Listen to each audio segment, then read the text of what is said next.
Assalamualaikum warahmatullahi wabarakatuh. Hai semuanya, apa kabar? Sehat-sehat kan? Baiklah, di sini saya akan menjelaskan materi terkait transaksi entitas induk dan entitas anak pada persediaan dan jasa.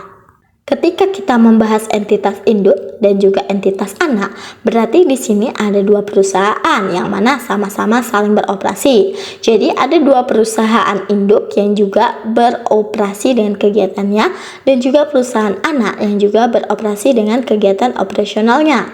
Sehingga tidak menutup kemungkinan bahwasannya kedua perusahaan itu nantinya akan terlibat dalam transaksi. Misalnya transaksi jual beli persediaan, kemudian jual beli aset tetap, dan juga transaksi terkait dengan pemberian pinjaman. Ada dua perusahaan yaitu PT Indofood dan PT Bogasari, di mana PT Bogasari ini kan produsen tepung, di mana tepung menjadi bahan utama untuk pembuatan produk dari PT Indofood yaitu Indomie. Berarti di sini tidak menutup kemungkinan terjadinya transaksi terkait dengan jual beli persediaan. Yang kita bahas hari ini bagaimana sih terkait dengan pencatatan ketika entitas induk dan entitas anak terjadi transaksi terkait dengan jual beli persediaan, dan bagaimana teman-teman sudah pahami bahwa ketika entitas induk itu memiliki kepemilikan sahamnya lebih dari 50%, maka entitas induk kan sudah wajib menyusun terkait laporan konsolidasi. Padahal entitas induk dan entitas anak itu merupakan satu entitas tunggal, yaitu merupakan satu kesatuan, sehingga transaksi akun-akun resiprokal atau akun-akun timbal balik antara entitas induk dan entitas anak nantinya harus dieliminasi. Hari ini kita bahas bagaimana sih mengeliminasi terkait transaksi jual beli persediaan antara entitas induk dan entitas anak. Jadi contoh sederhananya seperti misalkan orang tua teman-teman punya usaha warung, kemudian teman-teman lapar, kemudian teman-teman mengambil telur dari warung milik orang tua kalian. Secara konsep tidak mungkin kan orang tua mencatat telur yang teman-teman ambil sebagai penjualan. Nah, sama halnya dengan terkait dengan konsolidasi yang kita bahas hari ini. Tidak mungkin entitas induk mengakui transaksi jual beli persediaan antara entitas induk dan entitas anak. Sehingga karena tadi sudah menjadi satu kesatuan, maka nanti transaksi tersebut harus dieliminasi pada akhir periodenya ketika entitas induk menyusun terkait dengan laporan konsolidasi. Tapi sebelum itu di sini saya akan menjelaskan terlebih dahulu terkait jenis-jenis transaksi yang terjadi antara entitas. Teman-teman bisa lihat di gambar ya. Itu entitas induk dan entitas anak, di mana entitas induk dalam hal itu memiliki dua anak perusahaan, yaitu entitas anak A dan juga entitas anak B. Transaksi-transaksi yang mungkin terjadi terkait dengan konsolidasi bisa teman-teman lihat di situ. Ada yang namanya transaksi hulu atau lebih dikenal dengan istilah downstream. Jadi yang dimaksud dengan transaksi hulu atau downstream di sini itu adalah transaksi dari entitas induk ke entitas anak. Makanya dinamai downstream. Down itu kan turun. Jadi transaksi yang timbul dari entitas induk kepada anak. Contohnya misalkan entitas induk memberi pinjaman modal atau pinjaman dana kepada entitas anak, maka transaksi pinjaman tersebut masuk ke dalam transaksi hulu. Jadi transaksi induk ke anak. Kemudian kebalikannya, ada juga yang namanya transaksi hilir atau yang lebih dikenal dengan istilah upstream. Jadi naik. Berarti transaksi yang terjadi dari entitas anak ke entitas induk. Sebagaimana contoh tadi dari Bogasari itu kan entitas anak, di mana Bogasari menjual persediaannya, menjual tepungnya ke PT Indofood selaku induknya. Berarti di sini transaksi yang terjadi termasuk ke dalam transaksi hilir. Kemudian selain ada transaksi hulu dan hilir yang terkait melibatkan entitas induk dan anak, juga namanya transaksi lateral. Jadi transaksi lateral adalah transaksi yang terjadi antara anak perusahaan. Jadi karena di sini ada dua perusahaan, misalnya anak perusahaan A dan anak perusahaan B. Jadi transaksi yang terjadi antara kedua anak perusahaan inilah yang disebut transaksi lateral. Contoh, sesama entitas anak dari PT Astra itu melakukan transaksi jual beli terkait dengan persediaan, maka transaksi tersebut termasuk ke dalam transaksi lateral. Jadi kalau yang downstream dari induk ke anak, kalau yang upstream berarti naik transaksi dari anak ke induk. Sedangkan transaksi yang terjadi antara entitas anak dikenal transaksi lateral. Itu tadi jenis-jenis transaksi yang terjadi antar entitas dalam satu kesatuan ekonomi. Untuk lebih mudahnya, di sini kita langsung masuk ke contoh soal. Bisa teman-teman lihat, PT Palapa memiliki 100% saham dari PT Samudra. Berarti di sini kita bisa tahu bahwasannya PT Palapa adalah entitas induknya, sedangkan PT Samudra adalah entitas anaknya. Dan selama tahun 2020 terdapat transaksi penjualan persediaan oleh PT Palapa ke PT Samudra sebesar 10 juta. Berarti kalau dari jenis transaksinya itu adalah penjualan persediaan dari PT Palapa selaku induk perusahaan ke PT Samudra selaku anaknya, maka jenis transaksinya adalah transaksi hulu atau downstream, jadi turun dari induk ke anak. Diketahui beban pokok penjualan yang dibukukan oleh PT Palapa itu adalah seharga 6 juta. Jadi ini ada beberapa skenario yang akan kita bahas terkait dengan pencatatannya. Jadi skenario yang pertama, ketika seluruh persediaan yang diperoleh dari PT Palapa itu terjual semua dengan harga 16 juta. Kemudian skenario yang kedua, ketika seluruh persediaannya ternyata sampai dengan akhir periode 31 Desember itu belum ada yang terjual. Dan skenario yang ketiga, misalkan dari persediaan yang dibeli oleh PT Samudra dari PT Palapa tadi itu terjual seharga 12 juta. Jadi kita akan bahas satu persatu terkait dengan laporan konsolidasinya, yaitu skenario 1, 2, dan 3. Baiklah, kita bahas terkait dengan skenario yang pertama, ketika seluruh persediaannya itu terjual. Ada transaksi antara PT Palapa dan juga PT Samudra, di mana PT Palapa selaku entitas induk di sini menjual persediaannya ke PT Samudra. Jadi PT Palapa di sini membeli persediaannya itu seharga 6 juta, kemudian dijual ke PT Samudra dengan harga 10 juta. Ternyata persediaan yang dibeli PT Samudra tadi dijual ke perusahaan non-afiliasi, jadi perusahaan yang tidak terlibat dalam konsolidasian, yaitu di luar konsolidasian disebut perusahaan non-afiliasi. Jadi di sini adalah satu kesatuan entitas di mana tadi PT Palapa sudah membeli 100% dari sahamnya PT Samudra. Itu perusahaan yang saling berafiliasi. Jadi kembali lagi tadi PT Samudra kan membeli persediaan dari PT Palapa seharga 10 juta. Kemudian persediaan ini dijual ke perusahaan lain seharga 16 juta. Jadi awal PT Palapa belinya 6 juta.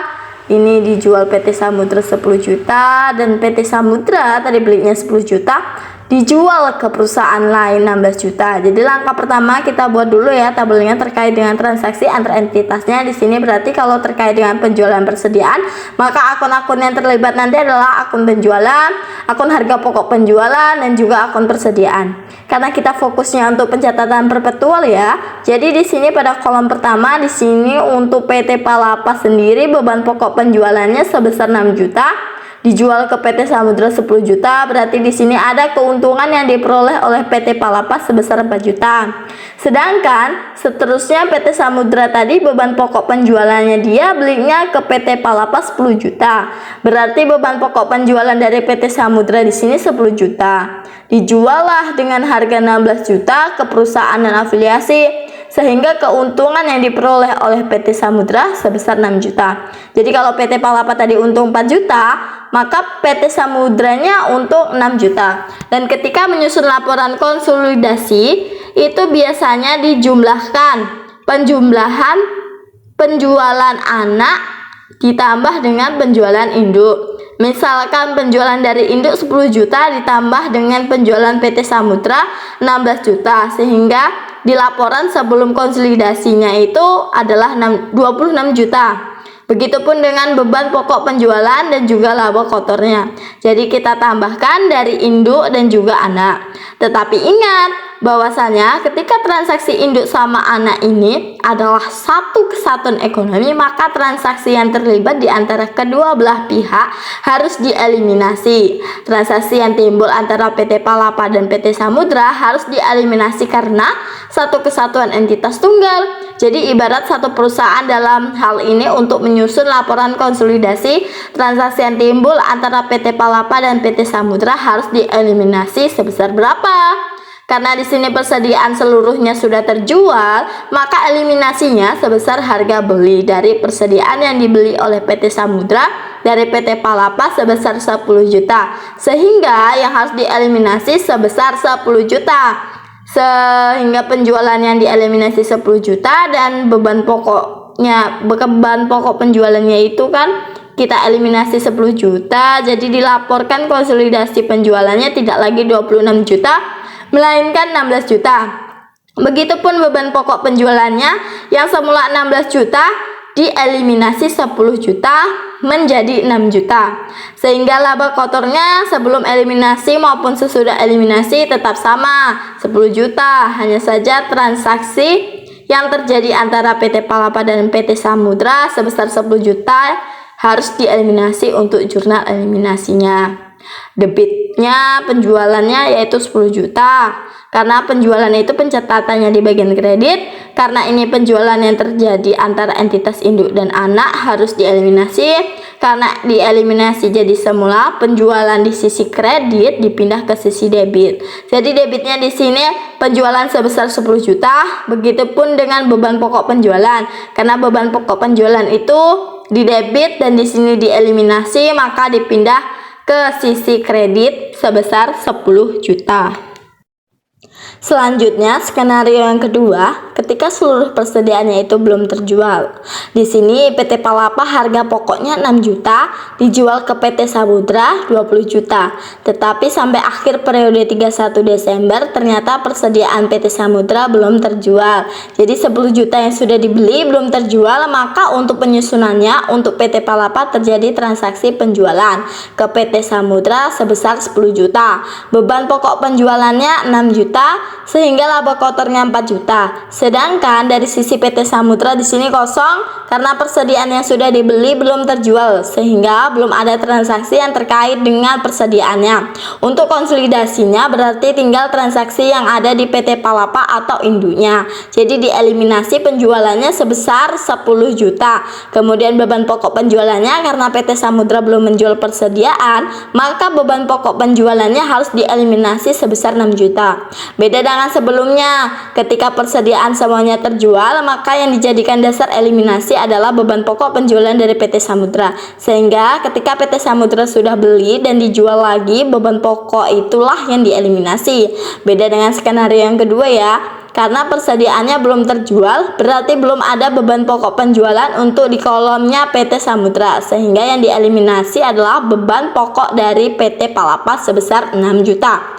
Sehingga untuk jurnal eliminasinya penjualannya itu 10 juta di bagian debit. Di bagian kreditnya ada harga pokok penjualan. Harga hasil persediaannya adalah 6 juta dan juga persediaannya berkurang 4 juta. Untuk dilaporkan konsolidasinya persediaannya itu dikurangkan senilai 4 juta karena antara induk sama anak tidak boleh ada keuntungan di sini karena harga aslinya 6 juta dicatat di persediaan itu 6 juta sehingga kanan di sini terlanjur. Sebelumnya PT Samudra nyatatnya 10 juta sehingga menyusun laporan konsolidasi persediaan dikurangkan yang semula tercatat PT Samudra 10 juta maka dieliminasi sebesar 4 juta sehingga persediaan akhir konsolidasiannya sebesar harga aslinya yaitu 6 juta. Selanjutnya yaitu skenario ketiga, ketika sebagian persediaannya itu terjual. Jadi kalau skenario 1 ketika seluruhnya sudah terjual, skenario kedua ketika belum terjual sama sekali terkait dengan persediaannya, dan skenario yang ketiga ketika sebagian dari persembunyiannya itu sudah terjual. Jadi sama tadi PT Palapa menjual ke PT Samudra 10 juta dan dari persediaan yang dibeli ini dijual ke perusahaan lain yang tidak termasuk non affiliate. konsolidasi, yaitu sebesar 75% saja dengan harga 12 juta. Maka di sini kita tahu, dilihat dari kolomnya PT Palapa, penjualannya 10 juta padahal harga aslinya 6 juta. Berarti di sini PT Palapa untung 4 juta. Selanjutnya untuk PT Samudra sendiri penjualannya tadi sebesar 12 juta. Sedangkan untuk beban pokok penjualannya sendiri sebesar 7 juta 500 yang diperoleh dari mana? Ingat, karena tadi persediaan yang terjual itu hanya 75%, sedangkan harga pokok penjualan aslinya itu 10 juta. Jadi PT Samudra belinya PT Palapa kan harganya 10 juta, sehingga seharusnya kalau terjual semua, maka beban pokok penjualannya di sini sebesar 10 juta. Berhubung di sini yang terjual itu hanya 75%, sehingga beban pokok penjualannya itu dikalikan dengan 10 juta. Sehingga beban pokok penjualannya yaitu sebesar 7 juta 500, sehingga di sini laba yang diperoleh PT Samudra sebesar 4 juta 500. Sehingga kalau disusun konsolidasinya sebelum dieliminasi berarti tinggal kita jumlahkan penjualannya ya, yaitu PT Palapa ditambah penjualannya PT Samudra, yaitu 10 juta ditambah 12 juta, dapatlah hasilnya 22 juta. Begitupun beban pokok penjualan dan juga laba kotornya tinggal kita jumlahkan, karena tadi harus kita eliminasi karena menjadi satu kesatuan ekonomi, maka transaksi yang terlibat dari dua perusahaan ini harus dieliminasi, yaitu sebesar 10 juta harus dieliminasi. Jadi penjualan yang terjadi antara PT Palapa dan PT Samudra 10 juta itu dieliminasi. Kemudian beban pokok penjualannya ini sebesar 9 juta. Yang diperoleh dari mana? Karena beban pokok harus disajikan dalam laporan keuangan konsolidasi, harusnya sebesar 4.500.000 yang diperoleh dari 75% barang yang terjual dikali harga pokok persediaan aslinya yaitu 6 juta. Jika beban pokok penjualan di akhir adalah 4.500.000, jadi sebelum konsolidasi harga pokok penjualannya itu 13.500.000 dan dikurangi dengan 4.500.000 dan dieliminasi sebesar 9 juta yang harus dieliminasi. Jadi di laporan konsolidasi untuk beban pokok penjualannya ini sebesar 4.500.000. Jadi yang 1 juta adalah keuntungan atas penjualan yang belum direalisasikan. Jadi dieliminasi dengan mengurangi akun persediaannya, yaitu akan berkurang sebesar 1 juta. Sekarang kita masuk ke penyusunan terkait dengan laporan konsolidasinya. Misalkan di sini diketahui terkait neraca saldo dua perusahaan, yaitu ada perusahaan Nusantara dan perusahaan Andalas per 31 Desember 2020. Jadi ini sudah laporan keuangan akhirnya ya teman-teman. Kita diminta menyusun laporan konsolidasi berdasarkan informasi tambahan yang berada di sebelah kanannya. Di sini bisa teman-teman lihat, ini ada akunnya ya. Di sini ada akumulasi penyusutan dan akumulasi amortisasi. Apa sih bedanya? Jadi istilah penyusutan atau depresiasi itu untuk aset tetap, sedangkan untuk amortisasi itu penyusutan untuk aset tidak berwujud. Jadi beda pada objeknya saja. Bisa dilihat dari neraca saldonya, di sini ada aset tidak berwujudnya, yaitu ada merek dagang, sehingga akumulasi amortisasi yang dimaksud di sini adalah penyusutan untuk merek dagangnya. Bisa dilihat, jadi sebelah kirinya terkait dengan neraca saldonya dan sebelah kanannya ada informasi tambahannya. Jadi cerita PT Nusantara membeli 75% saham dari PT Andalas, berarti di sini PT Nusantara itu adalah parentnya, sedangkan Andalas adalah subsidi linearnya. Pada tanggal 1 Januari 2020 sebesar 900 juta. Karena belinya cuma 75%, jadi sisanya ada 25% itu adalah kepemilikan non pengendali, di mana nilainya sebesar 300 juta. Dari neraca saldonya di sini PT Andalas struktur modalnya terdiri dari saham biasa 800 juta dan saldo laba atau laba ditahannya itu sebesar 400 juta, sehingga total struktur ekuitasnya itu adalah 1,2 miliar. Jadi PT Nusantara itu membelinya itu sama dengan nilai tercatat ekuitas atau lebih dari nilai tercatat ekuitas. Karena kalau lebih berarti nanti ada goodwillnya. Karena di sini belinya 75%, tinggal dikalikan dengan nilai tercatat ekuitas dari PT Andalas, di mana nilai tercatat ekuitasnya tadi 1,2 M. karena saldo labanya 400 juta dan saham biasanya 800 juta, sehingga 75% dikalikan 1,2 M itu sama dengan 900 juta. Jadi kesimpulannya, PT Nusantara itu membeli sahamnya PT Andalas sesuai atau sama dengan nilai tercatat ekuitasnya, sehingga tidak ada goodwill dalam transaksi ini. Kemudian dari sisanya tadi karena nilai totalnya 1,2 M, sedangkan 900 jutanya dibeli sama PT Nusantara, berarti sisanya 300 juta dimiliki oleh perusahaan lain selain PT Nusantara. Makanya di sini ditulis kepentingan non pengendali, dalam hal ini senilai 300 juta. Kemudian informasi tambahan yang kedua, ternyata selama tahun 2020 PT Andalas memperoleh laba sebesar 200 juta dari penjualan dikurangi dengan beban-beban. Jadi bisa dilihat dari neraca saldonya, penjualannya PT Andalas itu 875 juta. Jadi dikurangi dengan beban-beban yang dikeluarkan PT Andalas, nanti ketemu labanya sebesar 200 juta. Begitupun untuk PT Nusantara terkait dengan labanya untuk periode 31 Desember. Tinggal dikurangkan penjualan di sini 4,8 M, kemudian pada bagian labanya 900 juta dikurangkan dengan beban-beban yang dikeluarkan PT Nusantara, sehingga nanti diketahui berapa sih laba PT Nusantara untuk 31 Desember 2020. Kemudian di sini diketahui bahwasannya PT Andalas membagi dividen sebesar 50 juta. Dari neraca saldonya dividen di sini memang benar ya, 50 juta, sedangkan untuk PT Nusantara di sini dia mengeluarkan dividen sebesar 300 juta. Selanjutnya ternyata dalam transaksi selama tahun 2020 itu PT Nusantara pernah melakukan penjualan persediaan kepada PT Andalas yaitu sebesar 132 juta. Ini adalah penjualan dari induk ke anak, berarti transaksinya adalah transaksi downstream atau transaksi hulu. Di sini ya nominalnya 100 juta. Padahal harga aslinya itu cuma 40 juta. Berarti di sini ada keuntungan yang diperoleh PT Nusantara sebesar 60 juta. Kemudian sampai tanggal 31 Desember 2020 ternyata persediaan yang diperoleh PT Andalas itu belum terjual sama sekali. Jadi kita diminta untuk menyusun terkait dengan laporan konsolidasi untuk 31 Desember 2020.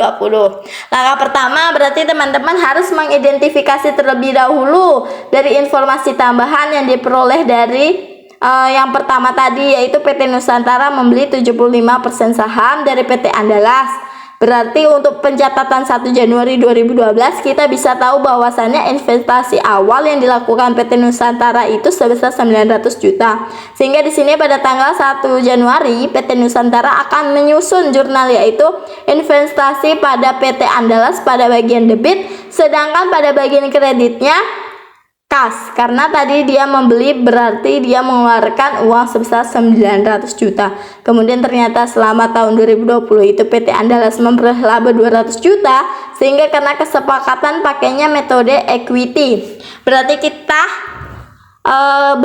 ketika anaknya itu anak perusahaannya anaknya laba, maka akan menambah investasi. Sedangkan kebalikannya ketika anak perusahaan itu rugi, maka akan mengurangi investasi. Begitupun ketika anak berusaha membagikan dividen berarti juga akan mengurangi investasi. Itu patokan yang harus kita pahami ya terkait metode equity. Berarti kalau kembali lagi ke soal di mana tadi PT Andalas itu memperoleh laba sebesar 200 juta, berarti di sini kita pakai metode equity yang akan mengklaim hak dari PT Nusantara atas labanya PT Andalas, karena PT Nusantara itu hanya membeli 75% saham PT Andalas. Berarti dari 200 juta labanya tadi PT Nusantara berhak mengklaim sebanyak 75%, dikalikan dengan 200 juta ketemulah 150 juta. Jadi 200 juta labanya PT Andalas, haknya PT Nusantara itu hanya 150 juta, sedangkan 50 juta lainnya adalah hak dari non pengendali atau hak dari pemegang saham minoritas. Berarti kita tinggal jurnalkan untuk eliminasinya. Karena laba itu menambah, berarti investasinya itu bertambah di sisi debit, sehingga di sini di debitnya bertambah investasi pada PT Andalas sebesar 150 juta.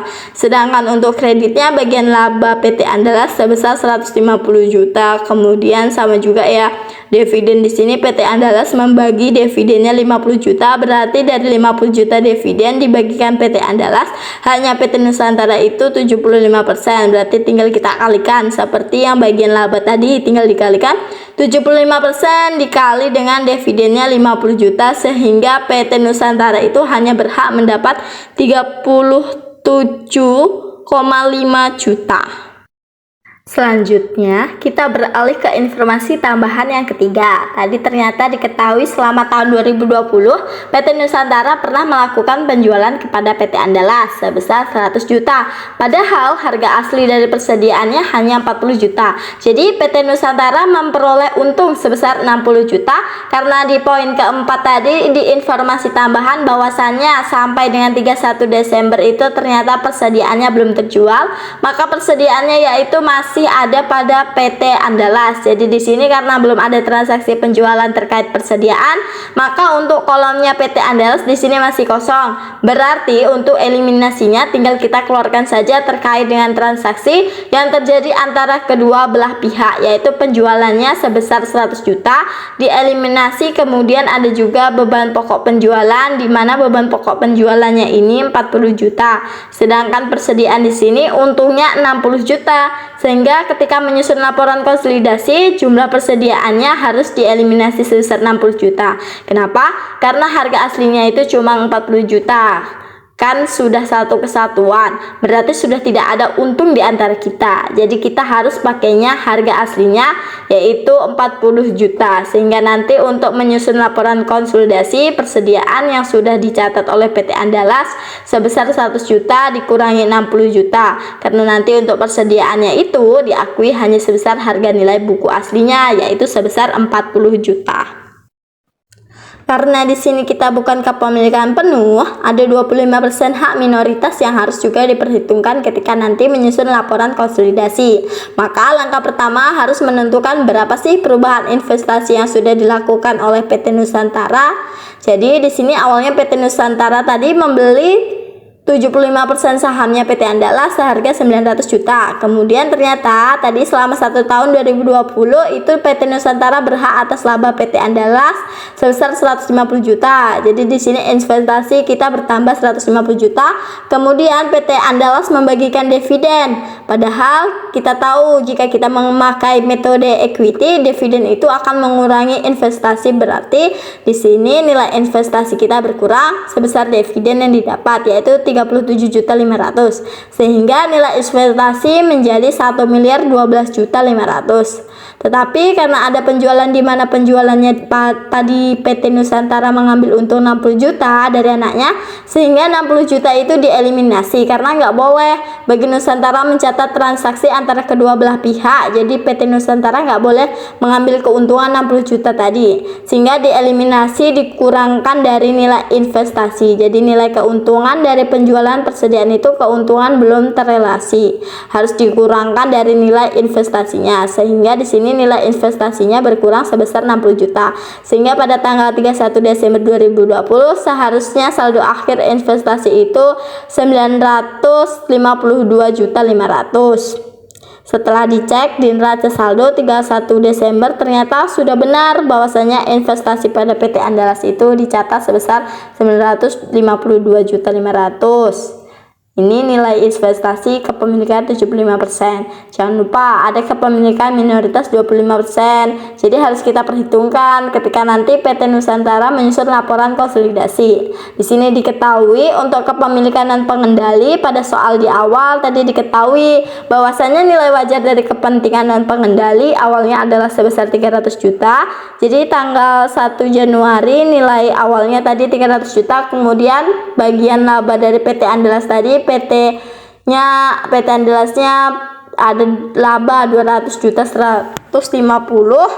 yang diklaim sama PT Nusantara, sisanya 50. Ini adalah haknya untuk pemegang saham minoritas. Kemudian begitupun dividennya itu 50 juta, tetapi diklaim sama PT Nusantara haknya itu 303.500.000, berarti sisanya 12.500.000 adalah hak untuk pemegang saham minoritas, sehingga saldo akhir dari nilai investasi untuk pemegang saham minoritas yaitu 25% sebesar 330.500.000. Selanjutnya, setelah menentukan nilai investasi, kita menentukan perubahan terkait dengan laba ditahan, baik itu dari PT Nusantara dan juga PT Andalas. Di sini bisa teman-teman lihat dari neraca saldo per 31 Desember itu saldo laba PT Nusantara tercatat 1,5 M. Kemudian ditambah dengan labanya dari PT Nusantara, di mana PT Nusantara diperoleh dari neraca saldonya yaitu penjualannya 4,8 M ditambah 90 juta. Kemudian dikurangi dengan beban-beban yang dikeluarkan oleh PT Nusantara, sehingga nanti ketemu labanya PT Nusantara untuk tahun 2020 itu sebesar 890 juta. Kemudian untuk dividen bisa dilihat dari neraca saldonya bahwasannya PT Nusantara membagikan dividen sebesar 300 juta, sehingga saldo laba atau laba ditahannya yaitu untuk konsolidasi yang nanti sebesar 1.890 juta. Begitu untuk saldo laba PT Andalas harus dihitung lagi, yaitu pada awalnya di neraca saldo 31 Desember sebesar 400 juta, kemudian ditambah labanya dia sendiri, PT Nusantara punya laba 200 juta, kemudian dikurangi dengan dividen yang dibayarkan oleh PT adalah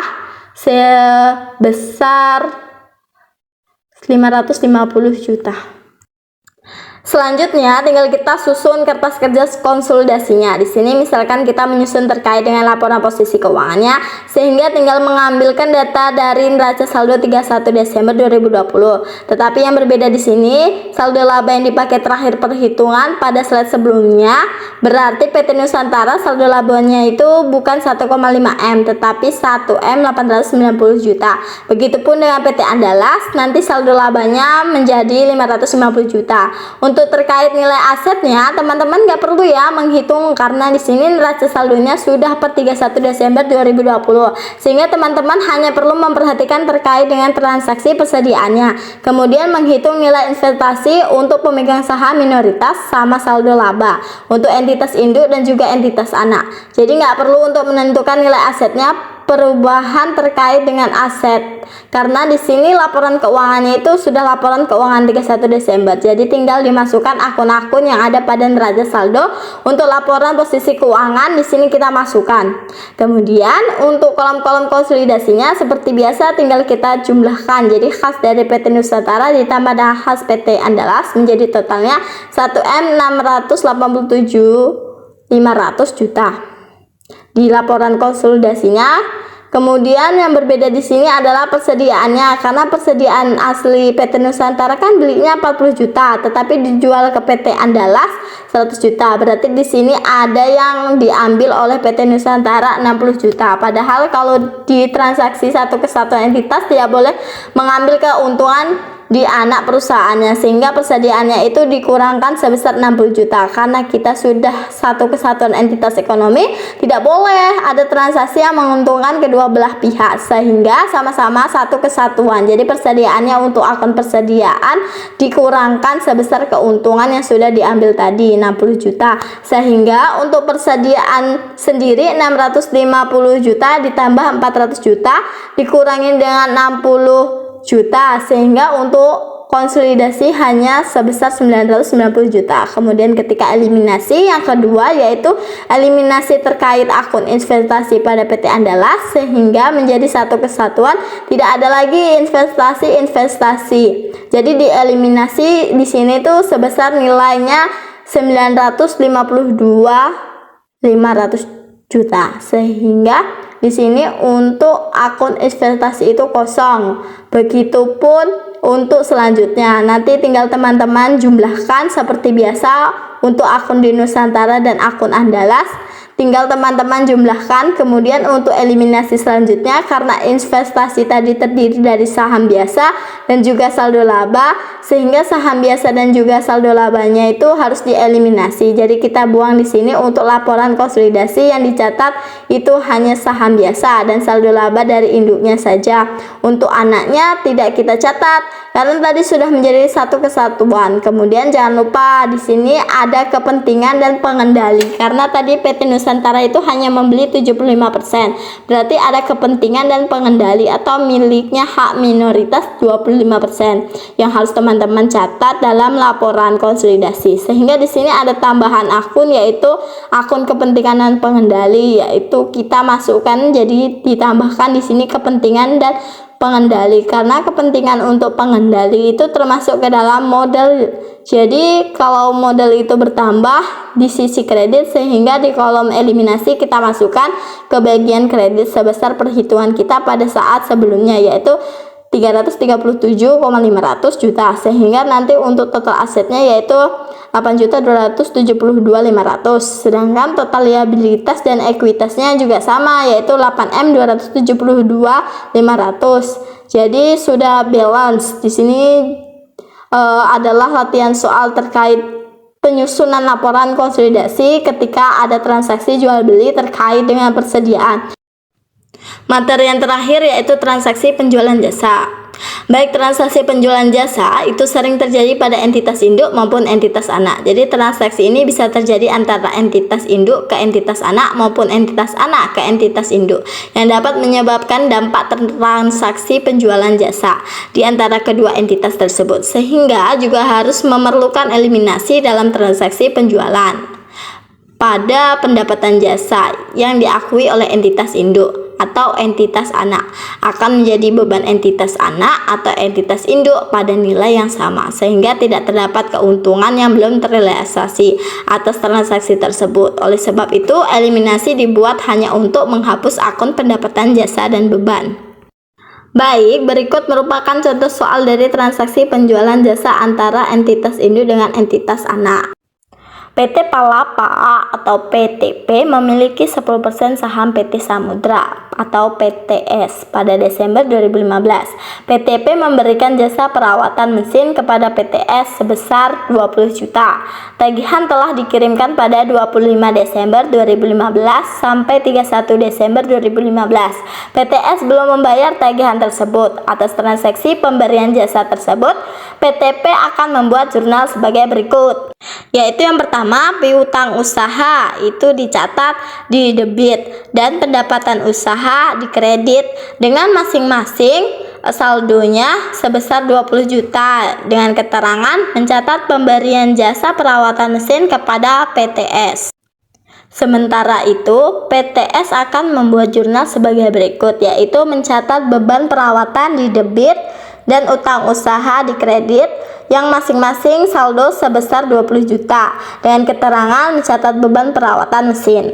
Pendapatan jasa yang diakui PTP harus dieliminasi karena pendapatan tersebut diperoleh dari entitas anaknya sendiri, yaitu PTS. Sedangkan dari sisi PTS, beban perawatan juga harus dieliminasi karena manfaat atas beban tersebut diperoleh dari entitas induk, sehingga jurnal eliminasi yang dibuat adalah sebagai berikut, yaitu pendapatan jasa dicatat di debit dan beban perawatan di kredit yang masing-masing saldo sebesar 20 juta dengan keterangan mengeliminasi pendapatan PTP dan beban perawatan PTS.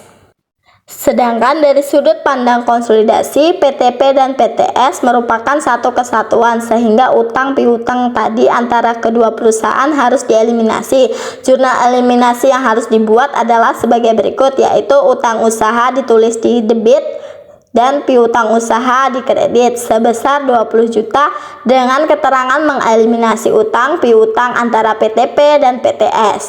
Jadi untuk transaksi pemberian jasa dari entitas anak ke entitas induk atau transaksi hilir, jurnal eliminasi yang dibuat sama dengan jurnal eliminasi transaksi hulu di atas. Baiklah, sekian dari saya, kurang lebihnya saya mohon maaf. Semoga apa yang saya sampaikan dapat bermanfaat bagi kita semua. Saya akhiri, wassalamualaikum warahmatullahi wabarakatuh.